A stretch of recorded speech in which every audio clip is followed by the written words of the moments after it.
What's up guys, Joy here back with another video, and today we're going to be talking about chest. Now for me, I have good chest insertions when it comes to aesthetics, but when it came to size, chest was definitely something that wasn't necessarily one of my aggressive strong points, right?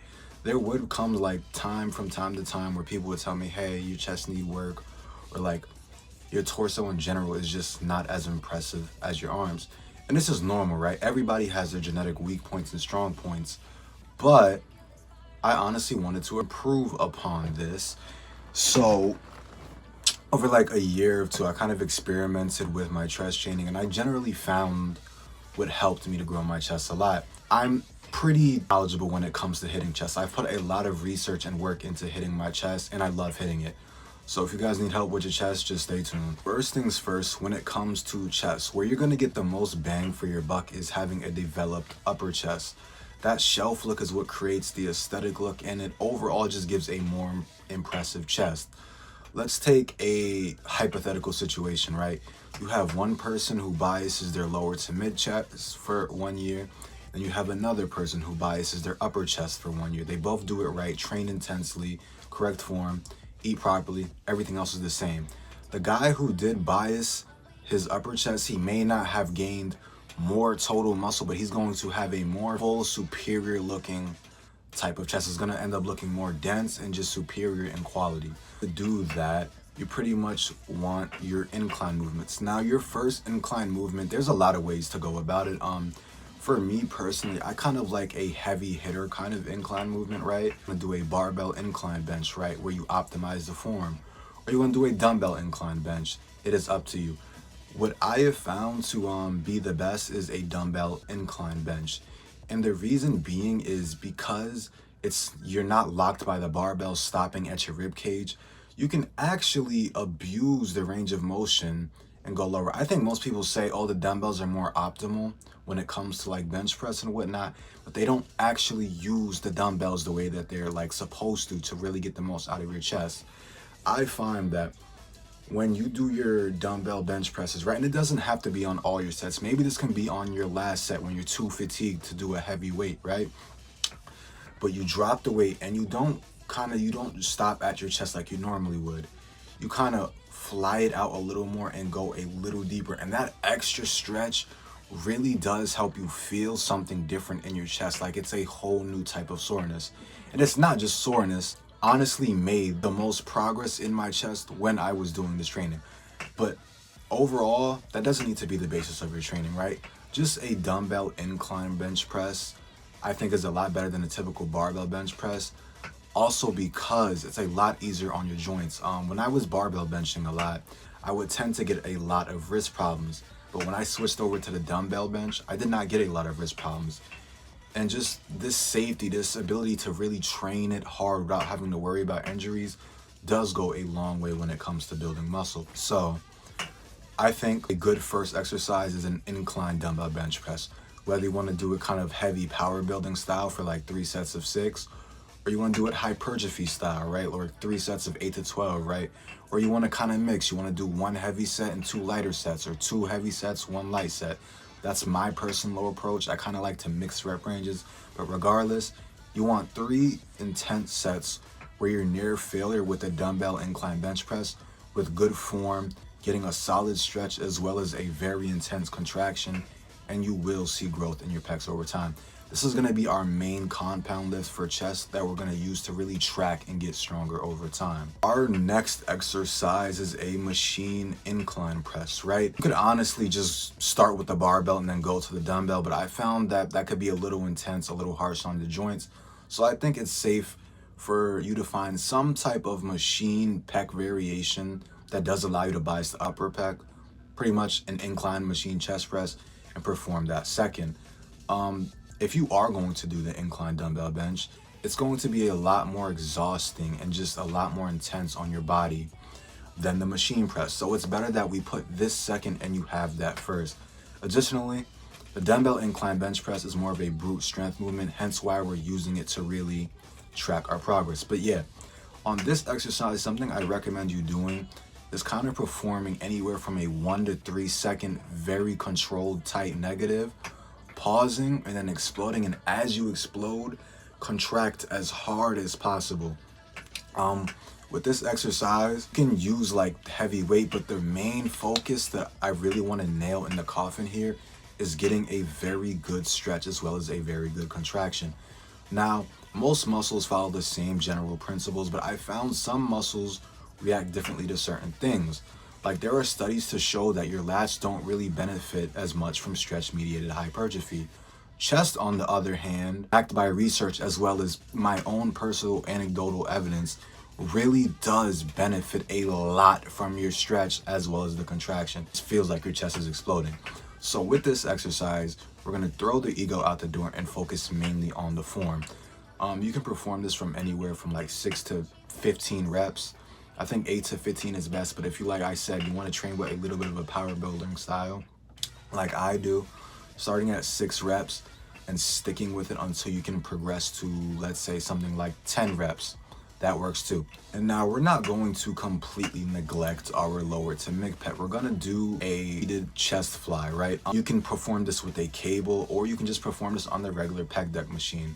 My personal way of doing this is performing it on the pec deck machine, pretty much setting it as far as possible, pretty much just one setting away from it being a rear delt fly. Going back, as you come back, you don't want it to be straight. You want to kind of angle it. So it's kind of like a hybrid of a fly and a press. And apparently that's what's the most optimal, and it also feels the best, right?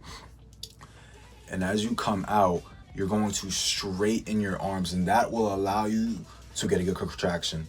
This arching of the arms as you come back allows for a good safe stretch, and this bringing the arms together as you come in allows for a more intense contraction. Now, I would generally not do this with like crazy heavy weight, just because this can put your rotator cuff as well as your bicep in a slightly compromised position, and you can cause a strain there. So we're gonna take this a little safe. And if you do the exercise, it feels very similar to like a front raise or like a lateral raise. This type of exercise probably does respond best to, I'd say, the 8 to 15 rep range. So yeah, perform this for 3 to 4 sets with a moderate tempo, focusing on a good stretch and a strong contraction, and you will see good progress in your chest. Those are pretty much the 3 main exercises you need. You train those to failure intensely, stay consistent, don't switch shit up over time, have fun with them, and you will see progress. But if you want something a little extra, I would recommend just body weight push-ups. Performing them sometime in the week, probably not after your chest day, but sometime in the week, I found actually does help my chest. I've noticed a lot of other people do this. I've noticed a lot of advanced bodybuilders, just a lot of advanced lifters, and research does back push-ups as well. Because it's a calisthenic, it's not gonna really be so intense on your body that it's gonna take away from the other volume, or it's gonna overshoot your volume. So if your weekly volume is around that 8 to 20 mark, or that 18 to 20 mark, or the 12 to 20 mark, and you add push-ups, it's really not going to take away. And yeah, the pump that you get from it is great. I do notice when I do push-ups very consistently, my chest just has an overall tighter, more plump look. And it's just something extra to help your chest out. It is not necessary, but if you want something extra and you just particularly enjoy doing push-ups, there you go. Another good variation of push-ups is plyometric push-ups. It's pretty much just the same. It's just that you're pushing off the ground and exploding so hard that your hands kind of come off the ground. This is good for working your fast twitch muscle fibers and your explosive strength. So if you're trying to actively increase your bench press, that might be a good supplemental lift as well. But all in all, any type of push-ups are just a good complementary lift to any complete chest workout. It's not necessary, but it is something that does seem to work for a lot of people and can give you an extra little push. So go ahead and try them out. If you like them, throw them in. If you don't do them. Just some extra things to keep in mind for chest. You want to make sure that you have a solid tricep and a solid shoulder routine. Having strong shoulders as well as strong triceps will allow you to have smoother progression on all of your chest movements, because as you know, the chest is a push muscle, so your other push muscles like your shoulders and triceps will be involved. Having weak triceps or having weak shoulders can kind of hold you back if they're not strong enough, may stop you from performing extra reps on your chest movements and just stunt progress over time.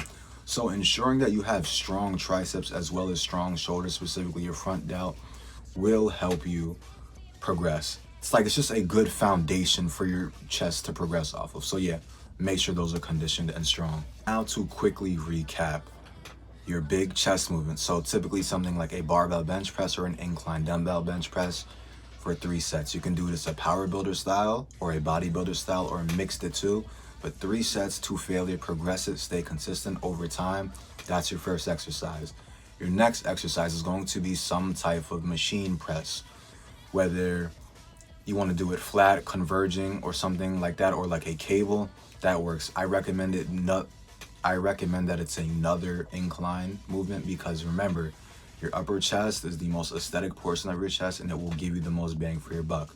So another incline chest press on a machine that you can perform for 3 reps, where you're focusing really well on your form, slow controlled eccentric, strong contraction, pausing, just getting everything you can, as much blood into your chest as possible, vital. And 3, something for your lower to your mid pec. Pretty much a chest fly that you can perform for 3 to 4 sets in the 8 to 15 rep range, focusing on a good form, getting a good stretch and a contraction, and that is pretty much all you need for your chest. You will get a very complete chest if you stay consistent and get strong in what you're doing. And if you want some extra shit like push-ups and shit like that, or dips, right? And just also make sure that you have a strong front delts or strong shoulders in general, and strong triceps, because if they're not up to par, they can hold your chest back on progression, and they could possibly be the reason that you plateau. So yes, make sure they're strong. But yeah, there you guys have it. Getting a good chest is really not that hard. It's pretty simple. I promise I just gave you guys one of the best guides you will find on YouTube for getting a chest. It was very simple, but this is years of trial and error from me. I'm telling you to just follow it to a T. Those 3 exercises, maybe you want some complementary stuff, stick with it and you will see good chest gains. And also, make sure you get a good stretch. Have at least 1 exercise. If you're not going to do all of them, have at least 1 of those 3 exercises for your chest where you really focus on the stretch. When I say the stretch makes a huge difference for the chest, I'm not understating it. It really does make a huge difference. So yeah, there you guys have it, how to get a big chest. Let me know what videos you guys want to see next, and I'm out.